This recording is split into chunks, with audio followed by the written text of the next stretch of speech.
Okay, Rich Van Tassel back with you, continuing on with part two of the Week 11 game picks. Our next game up, the Buffalo Bills at 4-5, 2-3 on the road, traveling to Cincinnati to play the Bengals, who are 3-5-1, 2-1-1 at home. The injuries for the Buffalo Bills: Ford listed as questionable, Robert Woods, wide receiver, Marcel Darius, defensive tackle, Walter Powell, wide receiver, Jerry Hughes, the linebacking pass rusher. Corbin Bryant, the defensive tackle, is out. For the Cincinnati Bengals, C.J. Uzuma, tight end, is doubtful. Wallace Gilbert, the defensive end, is questionable. This is what you get at this stage of the season in the NFL. You get games like this that are essentially elimination games. Neither one of these teams really has much of a shot to begin with. As we discussed before, the wild cards from the AFC are almost certainly coming out of the AFC West.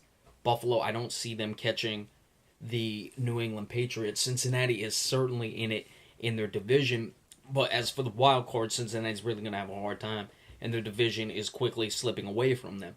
Buffalo, of course, won the four straight games after losing their first two. They've now dropped three straight, so a lot of inconsistency going on with Buffalo.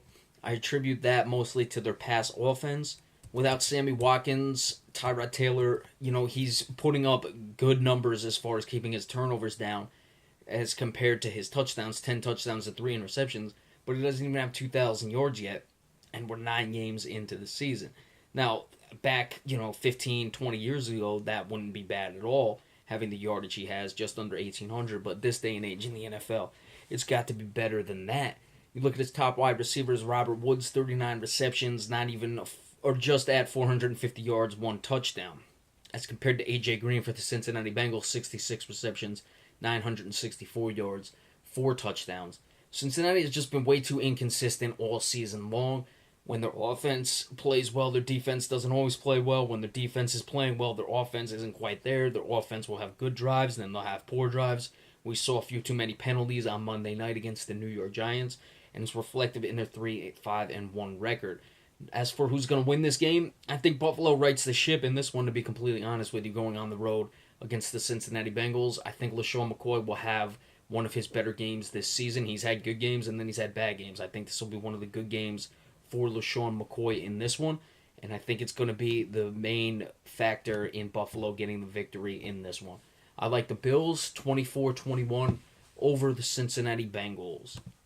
Next, the Tampa Bay Buccaneers 4-5, 3-1 on the road, travel to Kansas City to play the Chiefs, who are 7-2, 4-0 at home. For the visiting Buccaneers, the injuries: Evan Smith, center, out. Jacquizz Rodgers, the running back, is also out.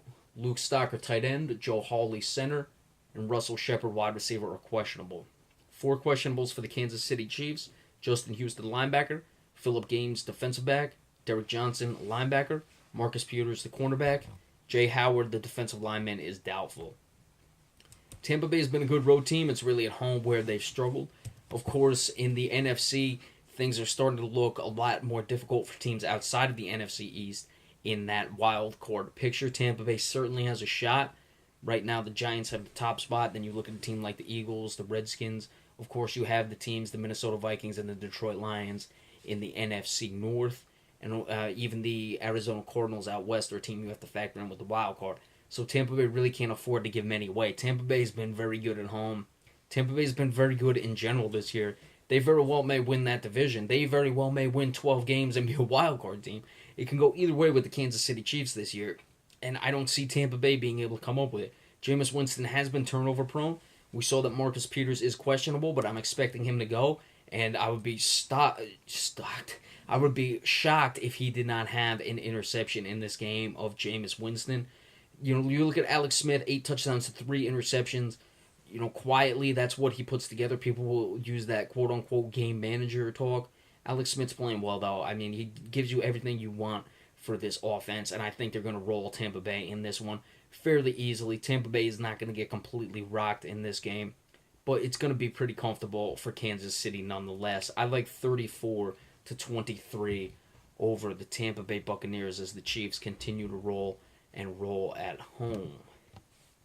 The Chicago Bears 2-7, traveling to New York to play the Giants, who are 6-3. The Bears are 0-5 on the road, The Giants are 4-1 at home. This is the third straight home game for the Giants.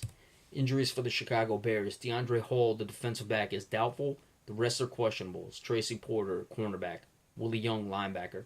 Eddie Royal, wide receiver. Marquise Wilson, wide receiver. For the New York Giants, Adam Getz, guard. Arlen's Dorkwall, running back, are questionable.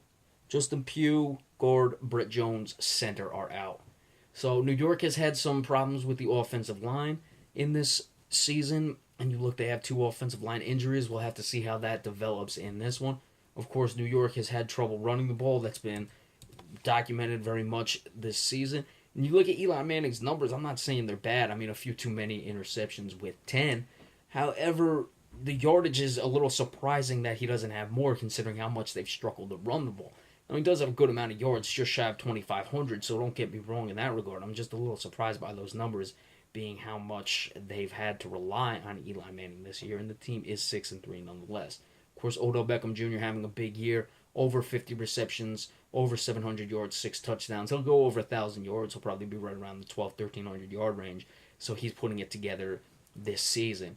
Let's make sure the New York Giants don't, have a trap game in this one. Don't slip up a bit against the poor Chicago Bears team. I'm expecting Jay Cutler to start. He's turnover prone, but he also can catch lightning in a bottle for a game.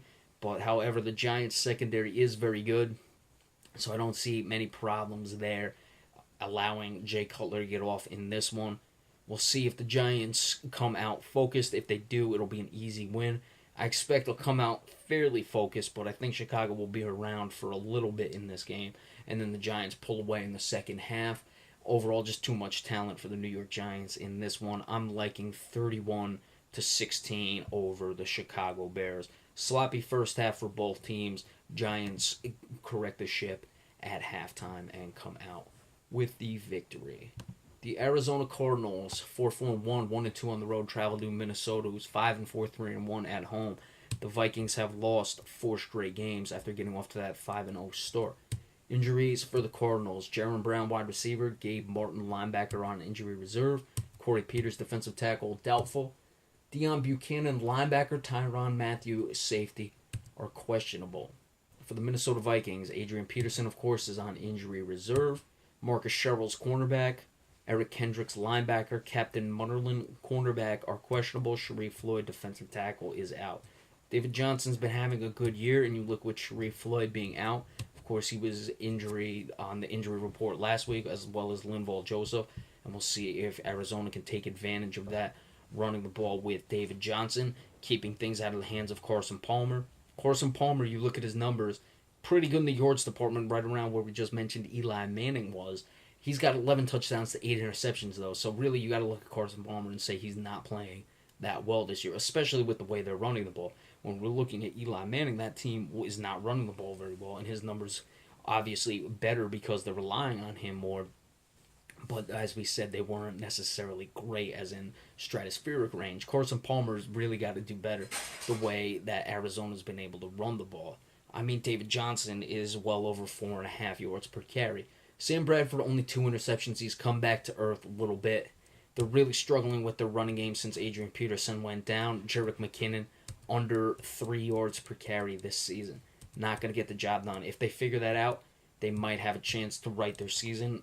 This is another one of those games, like we just discussed, with Buffalo and Cincinnati. Could be an elimination game either way, especially since I certainly don't think Arizona can win that division. Minnesota is in the division race, but as far as, we shouldn't say elimination for Minnesota, I'd say as far as wild card hopes, it is an elimination game. Obviously, a team like Minnesota could lose this game and still keep pace in their division, as Cincinnati could, but a loss by Minnesota will really hurt their wild card chances if they're not able to win the division. I think Minnesota figures out a way to get it done. Let's see if they maybe open up the playbook a little more, try to get a guy like Cordero Patterson involved in the running game, do anything, maybe, a halfback pass or something just to mix things up and get this offense out of the lull, the 4-game losing streak they've been in. I'm looking for things like that, and I see the Minnesota Vikings coming away with a victory over the inconsistent Arizona Cardinals. I'm liking 28-21 Arizona in this game. Or excuse me, Minnesota in this game. All right, so we'll be back in just a little bit with the rest of the game picks. Thank you.